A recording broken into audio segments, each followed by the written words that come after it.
Hello, and thank you for tuning in to part 2 of the NIMIPU EldersAir participant presentation. My name is Jonna Bulafentis, and I've worked with the ERWM Air Quality Program since 2004. Before we begin, I want to introduce some other folks that you'll hear from. Howard Teasley with the Forestry and Fire Management Division for the Nez Perce Tribe, Chrissy Garcia with Community Health at NIMIPU Health, and Ethan Walker and Annie Belcourt with the School of Public and Community Health Sciences at the University of Montana. Again, a big thank you for allowing us to come into your homes. It was an honor for us to work with you. Next slide. So each of you will be receiving a package of information, either by delivery or in the mail. Inside the mailing, you'll have a letter, an overview about the project, which includes questions and answers to frequently asked questions. You will also receive the results for you and your home only from the air samples and the health tests. And today we will spend some time on how to read this information. And at the end of the presentation, we'll have contact information so you'll know who to reach out to if you have specific questions. As always, since we're here locally, you can reach out to me or Chrissy or Howard. But if you would like to get in contact with the University of Montana folks, we will have their information for you. Next slide. Take it away, Ethan. All right, thank you, Jonna. So I'm just going to start out today by talking a little bit, giving us all a refresher on how the EldersAir study worked. So first of all, participants in the study were part of the study for 2 consecutive winter seasons. They were visited in their home by field staff 2 times during each of these winters. And then when the field staff visited, the participants had their blood pressure and lung function checked, and then air pollution measured inside the home, air pollution called particulate matter or PM 2.5. So a quick side note, what is particulate matter and PM 2.5? So wood smoke is made up of a complex mixture of gases and small particles called particulate matter. Now, PM 2.5 then is a type of particulate matter where particles are less than 2.5 micrometers in size. And so they're very small. They can be inhaled deeply into your lungs. And things like burning wood, cooking, burning candles, and smoking can all add to the PM 2.5 inside your home. And PM 2.5 is bad for your health. It can cause things like bronchitis, asthma attacks, even heart attacks, and it can worsen symptoms of chronic obstructive pulmonary disease or COPD. So it was an important measurement in the study. Now, the study itself, participants were randomly assigned to one of 3 groups: an education group, a filter group, or a placebo group. Now, after the first winter, but before the second winter of the study, participants were given an intervention depending on which group of the study they were in. So the education group received different tools like a moisture meter and stove thermometer, fire starters like you see in the bottom right side of these photos here. And they also watched 3 digital stories, including fire stories about ways to learn more or burn more efficiently and reduce wood stove smoke inside your homes. Now, the filter group received an air filter unit that was intended to clean the air in the room where the wood stove was located. And then finally, the placebo group received an air filter unit, but there were actually no filters inside. And we needed this group to compare the findings from the education and air filter groups. So the overall objective of the study was to see if the education and air filters reduced indoor air pollution and improved blood pressure and lung function in the participants. So next, I want to go through quickly an example of a graph that you'll see in your results letter. So this figure is an example. On the left side of the graph, the numbers show the level of air pollution, or PM 2.5, that was measured inside the home. On the bottom of the graph, you see the 3 different intervention groups in the study, and then each of the dots in the graph represent the indoor PM 2.5 levels for one of the homes. So the orange dots are for PM 2.5 on the first winter of the study before the intervention, and then the blue dots are for PM 2.5 from the second winter after the interventions took place. You also see in the figure here, there are triangles with numbers next to them, and these represent air pollution levels for an individual participant. So if this graph was in your results letter, it would mean that you were in the placebo group and that your PM 2.5 level in your home was a 19 during winter 1, and then also 19 during winter 2 after the intervention took place.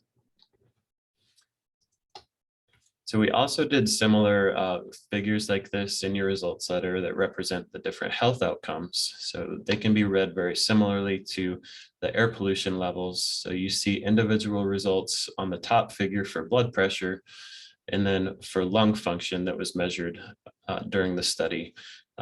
So hopefully that explanation kind of helps you understand and interpret the results that you get in the results letter mailed to your home.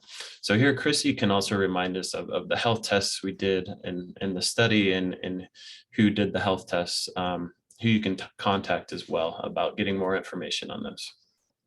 Thank you, Ethan. So during the study, we performed 3 health tests while in your home, and those are pictured below. Those health tests included taking your blood pressure, using a pulse oximeter, and performing that wonderful spirometry test. These tests gave us a quick snapshot of what your health was that day. And like Ethan said, if you have any questions about any of your health data that you'll be getting in the mail, you can reach one of our public health nurses in the community health department at 843-9375, and they can discuss or explain some of your results. Great, thanks, Chrissy. All right, in the next couple of slides, I'm going to talk through some of the results on a community-wide level. So overall in the study, there were participants were 68 years old on average. Around 60% of the participants were female, with around 40% being male. And you also might remember that we measured the wood moisture content in the study and in the wood fuel that was used in the study households. Wood moisture was around 15% in the homes. So this is great. This is lower than within the range of the EPA recommended wood moisture for optimal burning. So this is a really encouraging finding from the study as well. We also asked participants about the age of their wood stoves, and we found that many of the wood stoves were quite old. Around 80% or more of the participants said that, or excuse me, around half of the participants said that their wood stoves are around 16 years old or older. We also looked at the wood stove quality. We looked at different characteristics such as the stove design, the chimney and ventilation, and how well the stoves were maintained and used, and then gave them a grade of high, medium, or low quality. We also found that around half of the stoves were considered medium quality, with fewer being considered high quality or low quality stoves. So the overall results from the study on air pollution levels, we wanted to see, did the interventions actually work, and did they reduce indoor air pollution in the study? And what we found was very encouraging. So the air filters we found reduced indoor air pollution by almost 70% in the study households. And then the educational strategies reduced indoor air pollution by around 30% in the study households. So overall, very encouraging. It seems that people were pretty consistent in using these intervention strategies, and that they did help reduce the indoor air pollution, the indoor wood smoke inside the homes. And then right now I'm going to hand it off to Annie, who's going to kind of talk about some of the, what does this all mean, and putting this all together as we wrap up here. Thank you, Ethan. Oke Nisto Nataniko Amanisiaki. My name is Annie Belcourt, and I'm a professor at the University of Montana. And I am so honored to be with you today, and to have been part of this project was really a great honor to meet some incredible people through the community advisory board work, as well as through the creation of the videos that we produced, and the stories that were shared were very important. And also shows the importance of this sort of a community partnership with the University of Montana, as well as all the people who are working hard to promote health and all sorts of wonderful things within your community. So this is really important. And the takeaway message, what does this all mean, right? The main thing is that we know from this work that I want to emphasize is not being done with many other tribes in the world, in the not only nation, but world. So the Nimipu tribe is really leading the way with this project. And air filters and best burn practices work. And from this study, we've been able to look at how they can work within an American Indian community. And your work and contributions as part of the study have really helped this science advance in significant ways. And so I want to thank each of you for that work. So we know that we can help to reduce indoor air pollution from wood stoves. And like all of you, I grew up around wood stoves and with wood stove burning, as well as traditional medicine being burned as part of my traditional kind of upbringing on the Blackfeet Reservation. So we know that things can help, though, to reduce air pollution in the homes. Those things specifically are things like using an air filtration unit in your home. That's an ideal way to reduce pollution. We also know that splitting, stacking, and covering and burning dry firewood can really help to reduce the moisture content in the wood, and that'll help us to have cleaner burning stoves and cleaner burning fuels.